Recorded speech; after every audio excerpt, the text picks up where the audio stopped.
And when my kids were growing up, they were going to Covenant Christian School. And so every year at Covenant Christian School, at the end of October, they had this thing called the Great American Carnival, where they would dress up as some historical figure that they admired or whatever like that. And they would have this carnival, and there were activities that they could do and stuff like that. So we did that in lieu of trick-or-treating.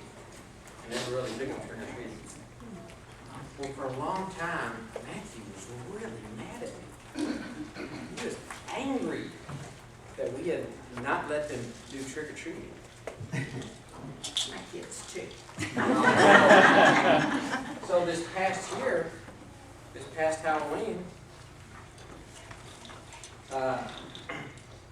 we started talking about it, and Matt says, and I found out that he didn't take her trick-or-treating.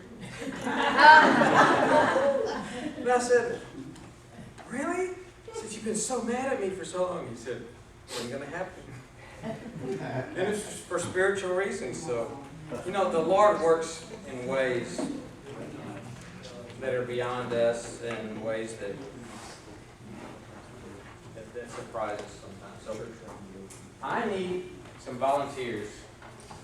Being a lazy teacher that I am, I'm going to make y'all work some today. I need volunteers to read some scripture for me.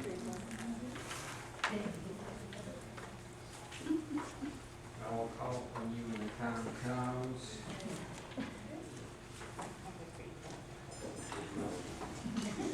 I need one more.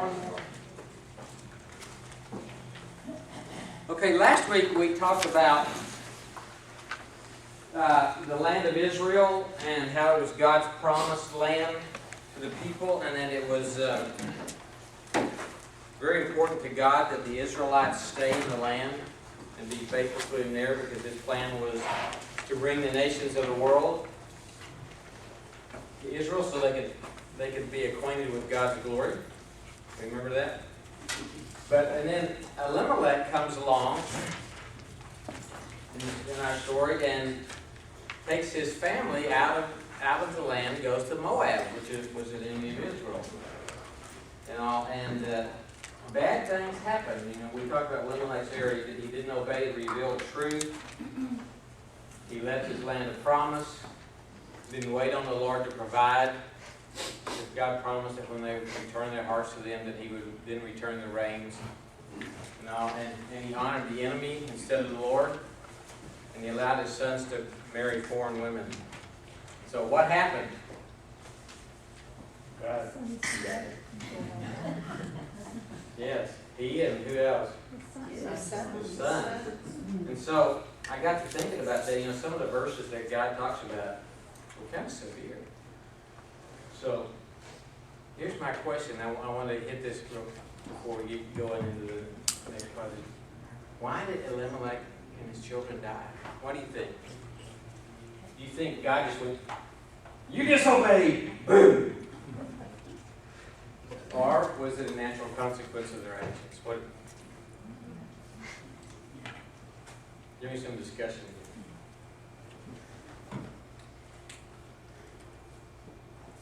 It doesn't tell us how they died. No. It's conjecture on our part here. When David sinned and then was confronted, he later wrote about how his bones, were rotting within him and all of that because of his conscience. Mm-hmm. That was inward, and nobody could really see that, but it was killing him physically because of his spiritual demise. They could have made going on their own way, making their own choices. They could have been eating bad food, that wasn't healthy. They could have made enemies, Mm-hmm. get involved in things that were dangerous, but I think the key is they didn't have God's protection. I think that's a very important point here. In Israel, God promised to protect them. Elimelech removed his family from God's protection. by physically moving out of the land and then also not obeying revealed truth. You know, and so when we do that, I think we put ourselves in peril. And just let me give you an example of what I think about this. You know, the commandment says, children, honor your father and your mother, that your days may be long upon the earth. Okay, now Paul says that's the first commandment with the promise. But I also think that is a statement of practical wisdom. And what I mean by that is that parents are given to children to keep them alive until they get to adulthood. So if children obey their parents and do what their parents do, their chances of living to adulthood are greatly increased. If they disobey their parents, you know, and don't follow them, then they remove themselves from the protection of their parents and put themselves in peril. Does that make sense? That's like, you know, when you tell your child, don't play in the street. You walk out there and they're in the street. You know, they have removed themselves from your protective teaching and put themselves in peril. Of course, being good parents, we see that. We run out there and we remove them from that situation, right? You know, but sometimes that happens with us when we disobey God. We remove ourselves from His protection and we are in peril. Now, I think sometimes God may, in those situations when bad things are about to, God may supernaturally intervene and save us from that time, but He may not. And probably oftentimes He may not. So there are natural consequences to our actions. You know, so I really don't see God so much as, you know, up there with a hammer waiting. When they're going to mess up, you know.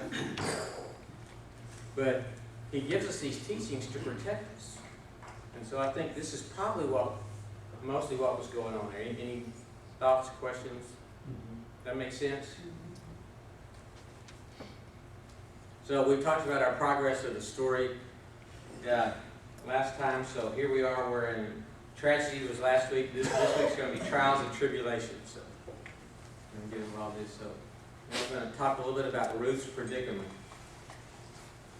Okay, so we were talking about this earlier. Mahlon Chiron died, and the woman was bereft of her children and her husband.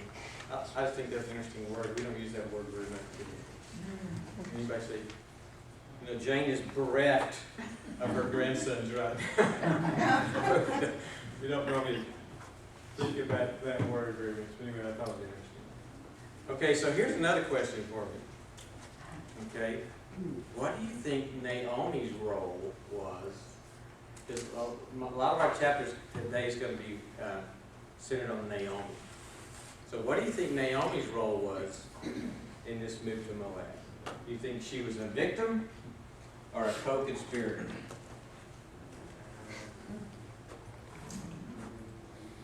Well, back then, women didn't have much say, and their husbands were in charge. Why do you say that? Well, for one thing, God kind of put the authority chain, God, men, women, children, kind of thing. Patriarchal society. Yeah. So you think it was that different back then than it is today? Yeah. You really do? Yeah, sure. Okay, I have a question for men. All you men in the room. Is there any man in this room that feels that he can make his wife do something that she doesn't want to do? Well, I can say this. In my house, I am in the house, and what I say goes, and Sharon gave me permission to say that. Well, she couldn't survive or provide for herself if she were to stay back in the land because she couldn't work the land or anything else. Yes. So she would have to be with her husband, but I do believe that she would have some input. I think she had some kind of input. Or if she would have said, I'm not doing "You're not taking my kids to Moab," do you think he would have gone? I don't know. I mean, he would have literally had to tie her up and take her, so. it's just it's a thought. So, and I don't know how, and, you know, and it actually could have been her idea. She said, we're not eating. I'm hungry and my kids are hungry. You're going to take me somewhere where we can get food. So we don't know. But it's a question for thought. But we tend to kind of think that Naomi's the helpless victim in all this. But was she or was she? Just food for thought. So then she arose with her daughters-in-law that she might return to the land of Moab, for she had heard in the land of Moab that the Lord had visited his people, giving them food. Yeah. Okay, so she departed from the place where she was and went on their way to return to the land. We're going to really concentrate on the land. Everything in this story is going to revolve around the land. And Naomi said to her daughters-in-law, go return each to your mother's house.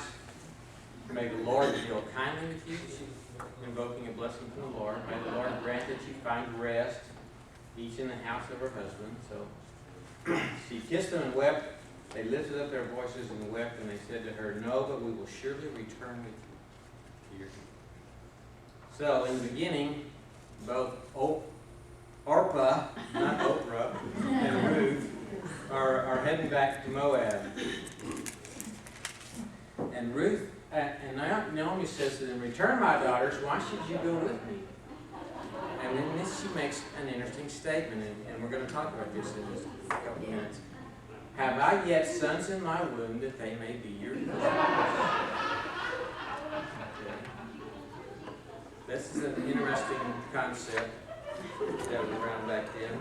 Poor women who lived back in the day. Imagine what that would like, that you have to marry some kid or something. So, and then she says, go, I'm thrilled to have a husband. If I said I have hope, if I should even have a husband tonight and bear sons, would you therefore wait until they were grown? Would you therefore refrain from marrying? No, my daughters, it is harder for me than for you. And then she says, for the hand of the Lord has gone forth against me. It's kind of interesting. She blessed her daughters-in-law in the previous verse, and now she's saying that the hand of God has gone forth against her. So they all cried. Orpah kissed her mother-in-law and went back to her family, and then Ruth clung to Naomi, and she said, behold, your sister-in-law has gone back to her people and her gods. We're going to talk about that a little bit again. Just a second. Return after your sister-in-law. So we see Ruth's predicament here. Ruth's in a bad place. She's widowed. No husband. She has no children. Okay? She's penniless. Has no means of support. A lot of times when women back in those days lost their husbands and they didn't have a family to go back to, they went into prostitution. So not a good situation. And now, the only person in her life that she loves and clings is trying to abandon her. So Naomi's trying to send her back. But Ruth isn't going to have any part, and we're going to get back to that in a minute. But what we were talking about earlier, where do I have sons in my womb? There's this thing called Levirate marriage. Anybody heard of this before? Okay. So basically, whoever has Deuteronomy 25, would you read that? Yep. If brothers dwell together, and one of them dies and has no son, the wife of the dead man shall not be married outside the family to a stranger. Her husband's brother shall go into her and take her as his wife, and perform the duty of a husband's brother to her. And the first son whom she bears shall succeed to the name of his dead brother, that his name may not be blotted out of Israel. And if the man does not wish to take his brother's wife, then his brother's wife shall go up to the gate to the elders and say, my husband's brother refuses to perpetuate his brother's name in Israel, he will not perform the duty of a husband's brother to me. Then the elders of the city shall call him and speak to him.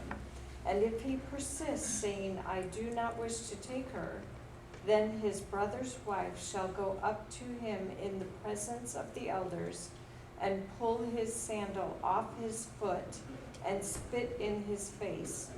And she shall answer and say, so shall it be done to the man who does not build up his brother's house. And the name of his house shall be called in Israel, the house of him who had his sandal pulled off. That's interesting, isn't it? Okay, ladies, what do you think of this? How would you like to be in that position? Right. Then, it was different back then. I don't think I'd want the brother. But that was all to keep the land in the family's name. The land in the family's name. That's what it's all about. It's about the land. It's all about the land. And this was prescribed in the law. What she's reading is part of Moses' description of the law. But this actually predates the law. In Genesis 38, there's a very interesting story, kind of perverse in some ways. It is Judah, back before the law was given and before they even went into Egypt, Judah moved off from his family for a little while. And he married a Canaanite woman. He had 3 sons. He had Onan, and Selah, or something like that. And so, gets married and has no children, and he sins against God and dies. And so his brother, I think it's takes her goes in with her, has sexual relations with her, but spills his seed on the ground so that she would not conceive. It said the guy got mad about that, didn't like that, and so he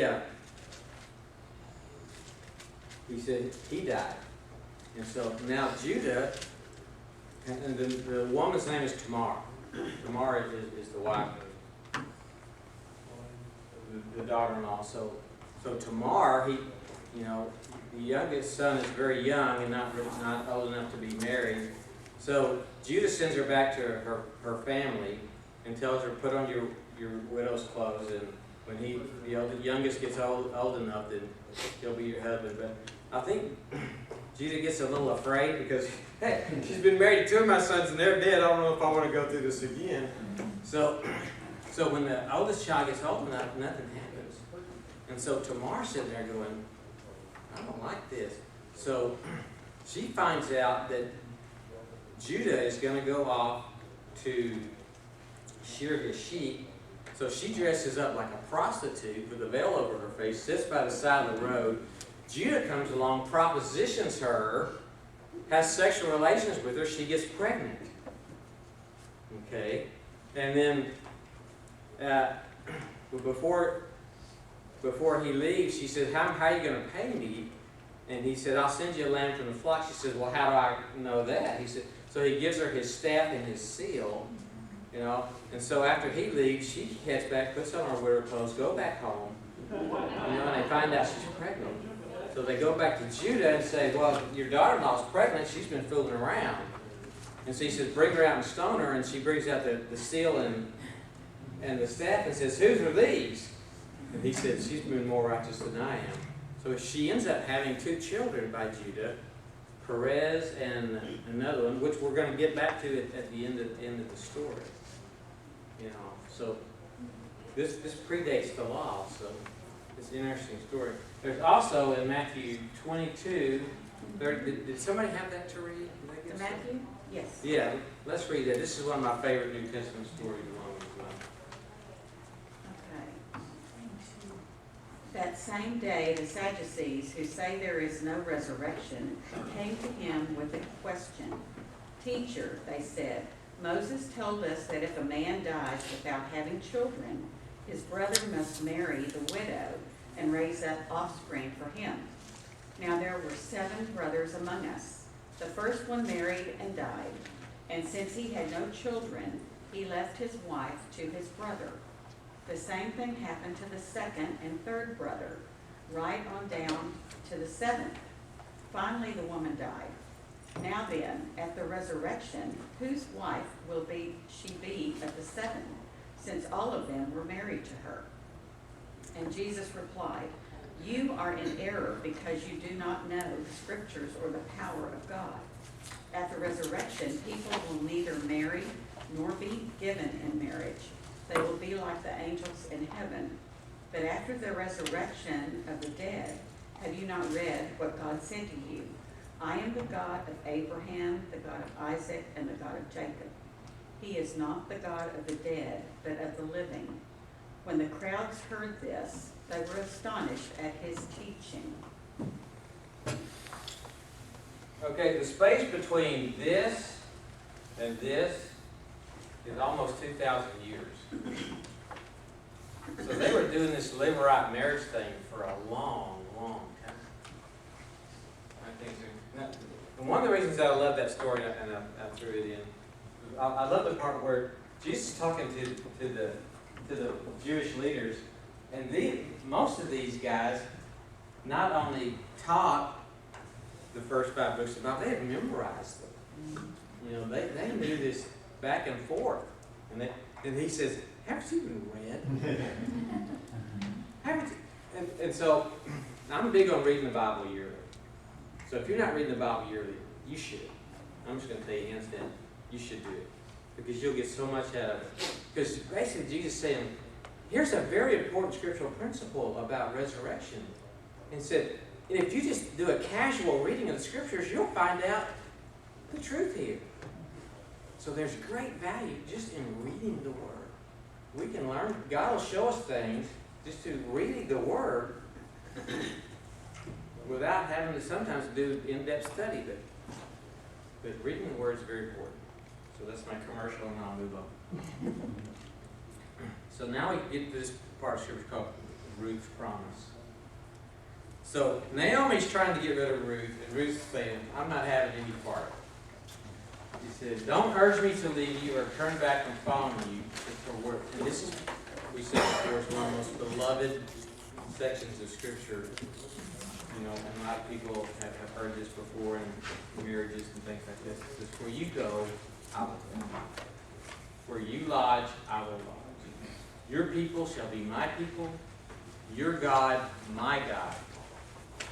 Where you die, I will die, and there I will be buried. Thus may the Lord do to me, and worse, if anything but death parts you. Pretty heavy, right?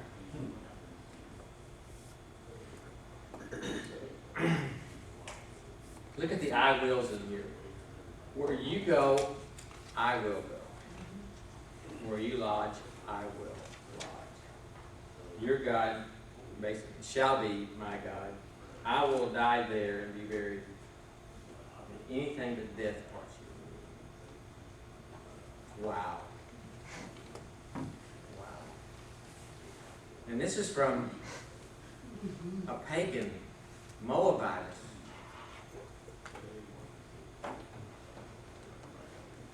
So how do you think Ruth acquired this kind of faith? From her mother-in-law. Okay, mother-in-law. Maybe even her father-in-law at some point, but hopefully from Naomi. I think Ruth left her life, her family, her gods behind, and within this new family, she learned who God was. There's also another possibility. Somebody has Joshua 2:8-11. Read it. And this is a story of a lady named Rahab. Everybody know who Rahab is? Before the spies lay down for the night, she went up on the roof and said to them, I know that the Lord has given you this land to you, and that a great fear of you has fallen on us, so that all who live in this country are melting in fear because of you. We have heard how the Lord dried up the water of the Red Sea for you when you came out of Egypt, and what you did to Sihon and Og, and the two kings of the Amorites east of the Jordan, whom you completely destroyed. When we heard of it, our hearts melted and everyone's courage failed because of you, for the Lord your God is God in heaven above and on the earth below. What does she say? Your God is what? Your God is God. And this was, I'm sure that all the nations in this area were well familiar with these stories of the Israelites. See, they knew about the Red Sea. They knew all this stuff. And so Rahab has looked at this stuff and she said, this is serious. This is God. And so she saves the spies and later on becomes part of the nation of Israel. We will talk about Rahab again at the very end of this. And before I forget it, the thing about the sandal that Sharon read, don't forget that. That will play at the end of Ruth also. So don't forget about the sandal thing. Okay. So I think it was a combination of things. I think she had seen the miracles that the God did for the Israelites, and plus Naomi, the influence there. So, but it's an incredible faith. So that idea that the purpose that God had for the Jews was to be a light to the world. I mean, even if we didn't think that was always happening, it was happening. It was happening. So, even Ruth and Orpah's husbands, at some level, they had to have some kind of influence on their wives. hopefully. So Ruth has left her country. She walked away from her family in Moab. She basically gave up, at this point in the story, gave up hopes of children of her own. So, because she was a Moabitess going into Israel, and I'm sure that at this point she had no thought that she would ever get married and have children. But she whatever friends she had in Moab, she's leaving, and she abandons her religion. So, this fascinates me going through this again. Thank you very much. She not only left her country, her family, her children, but the gods that were there to follow the one true God. She may not have been that conscious of, I'm going to follow this God, not those, but she was drawn to the one true God, and then was blessed with her lineage. yeah, this is extraordinary woman. I think it was one of the reasons we have a book of the Bible named after her. Yeah, it just occurred to me, the gods, the Moabites would have been like Moloch, who was the god that they sacrificed children to. Yes. So she was leaving that environment. It was just not any god, it was a horrific god to go to Israel. And any mother who was under that system would think, man, they could take my child and put it in the arms of this superheated idol. And anyway, I won't go any further. So Ruth clung. She refused to leave Naomi. She committed. And she converted. What an extraordinary lady. Now, this reminds me of some Psalms. Psalm says, commit your way to the Lord. Trust also in him, and he will do it. He will bring forth your righteousness as the light and your judgment as the noonday. Rest in the Lord and wait patiently for him. So we're going to see this. We're going to see this played out in this book. Ruth has committed to the Lord. She's trusting in him, and God is going to bring forth her righteousness in times to come. And Psalm 37 continues, says, cease from anger, forsake wrath, don't fret, for evildoers will be cut off, but those who wait for the Lord will inherit what? The land. So But they decide to go back to the land, and let's see. For somebody, let's read these real quick. Who has Matthew 10?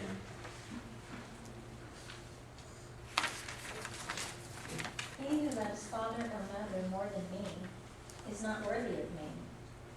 And he who loves son or daughter more than me is not worthy of me. And he who does not take his cross and follow after me is not worthy of me. He who finds his life will lose it, and he who loses his life for my sake will find it. Does that sound like Ruth? Isn't that interesting? I often think that a lot of times the Old Testament stories are pictures of New Testament principles. So we see that in Ruth's life. Okay, how about Matthew 19? Jesus said to him, if you wish to be complete, go and sell your possessions and give to the poor, and you shall have treasure in heaven. And come, follow me. But when the young man heard this statement, he went away grieved, for he was one who owned much property.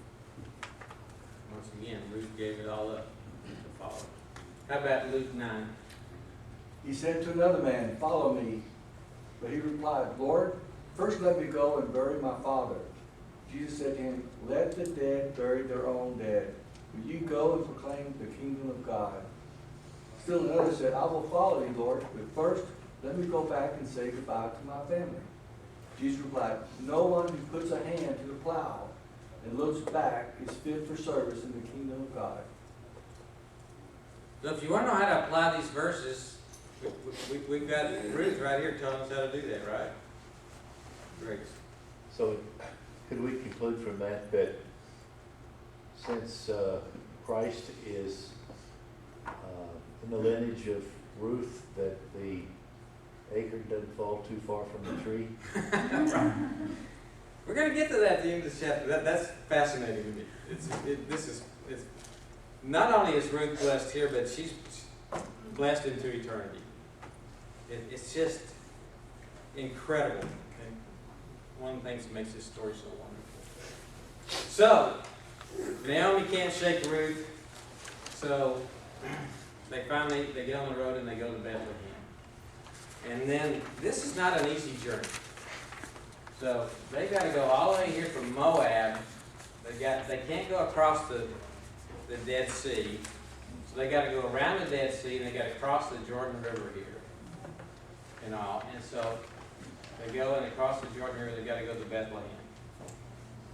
And then they got to go through this thing called the wilderness of Judah. And when you get across, you cross the Jordan in here, which is where Jesus was baptized and where Elijah was taken up. And this is also where the Israelites crossed to go in the wilderness. Well, the first thing you encounter there is this thing called the wilderness of Judah. And let me, I've been there. This is what it looks like. And I challenge anybody to find anything green in that. You know, so here you got two women on foot. You know, and they're going on this journey. It's 30 to 40 miles, rugged, steep terrain, desert, vandals and bandits, and it's going to take them a week or more. So they got to have enough food and water and all stuff to get through. In a way, a miraculous journey for two women. And I don't know if there was a caravan going that way and they hooked on and went that way or how it worked, but it was not an easy journey. So when they come to Bethlehem, all the city was stirred because of them, and the women said, is this Naomi? Okay, so this is about 10 years later, after they had left. So why do you think Naomi was not recognized? She probably aged a lot in those 10 years. Yes. She could be, you know. Of course, With all the hardship. I've known some of you for 10 years, you still look pretty similar to me. So, I don't know, maybe they weren't expecting her or whatever, I think it's interesting. Is that Naomi? I think I know that person. And Naomi says, don't call me Naomi, call me Mara. Mara means bitter, Naomi means pleasant. Don't call me pleasant anymore, call me bitter. For the Almighty has dealt very bitterly with me. I went out full, but the Lord has brought me back empty. why do you call me Naomi, since the Lord is a witness against me, and the Almighty has afflicted me? What do we notice here? Me. Me, yeah, me. Okay, and she's obviously depressed. And rightly so. She's lost everything. You know, but a lot of times, and I don't know if this is always the case. I know there was a time in my life when I was pretty depressed when I was first year in college. I was at the University of Houston, didn't know anybody, and was just down. But my focus was on me. And until God put me in a position where my focus came off of myself and I got involved with some other people, that's when that went away. But a lot of times, when we allow our focus to just be only on ourselves, we get depressed, especially when things are bad. So this is Naomi's negativity here. She said, don't call me pleasant, call me bitter. She said, the Lord has dealt bitterly with me, went out full, came back empty. The Lord has witnessed against me, and the Almighty has afflicted me. So Naomi's in a pretty bad place. Fortunately, God is not going to let her stay there. We'll get to that later. So, Naomi's lost. She had empty hands. No money, no work, no empty home. Her loved ones are gone. Empty heart. And her husband and children are gone. An empty faith. You know, she feels like God has abandoned her. She sees no future for herself. And she has no real purpose. You know, this purpose thing is huge. You know, like, my dad we had to bring him to Conroe, and he stayed in a straight house for a few years. And then, I was working, doing my dental practice and all, and Carol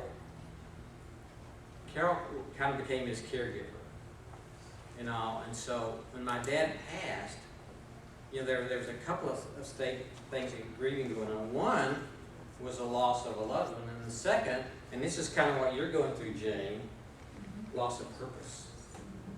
She spent so much of her life was taking care of my dad, and Martha, you probably had the same thing.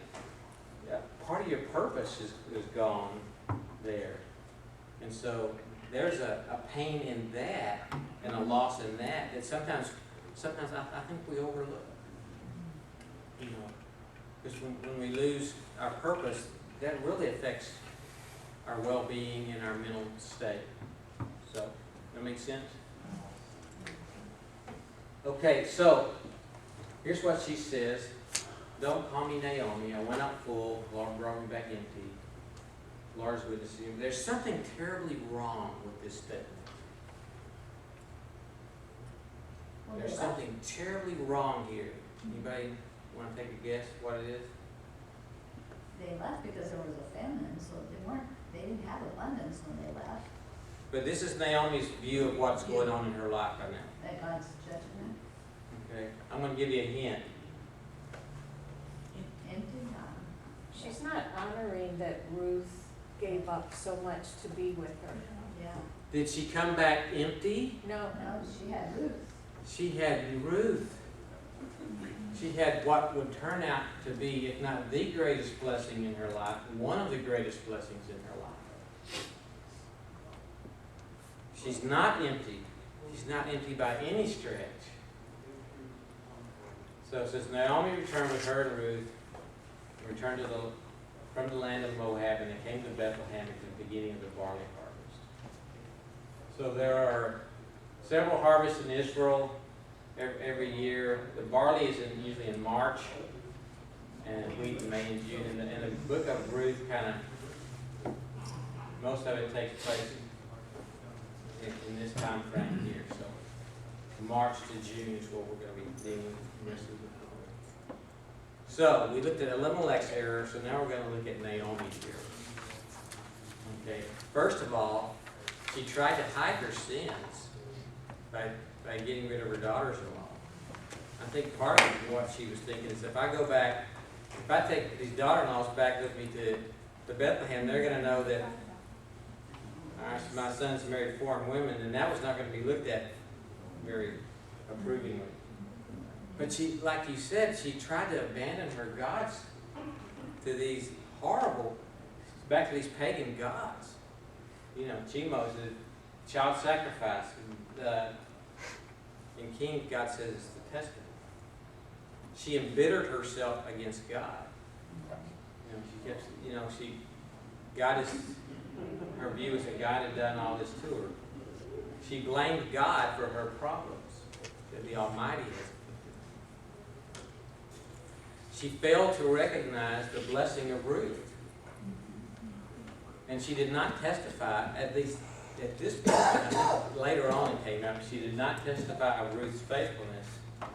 And she took no personal responsibility for her circumstances. It was all God did this to her. God just did. Isn't that normal to do that? How many of you know somebody who has no interest in God, never had any spiritual interest, and when something bad happens, what do they say? Why did God do this to me? It's interesting. So, to finish up, our response to trials. You know, when we have trials, we can endure them. I'm going to endure this. You know, and when we do that, sometimes we can become hard and bitter. And we can do my approach. I like to escape. You know, I want out. Get me out of here, Lord. But we may miss one of God's purposes for our life, or some of God's purposes for our life. Or we can enlist it. We can ask God to teach us lessons from what we're going through. Ask Him to walk with us and reveal Himself to us.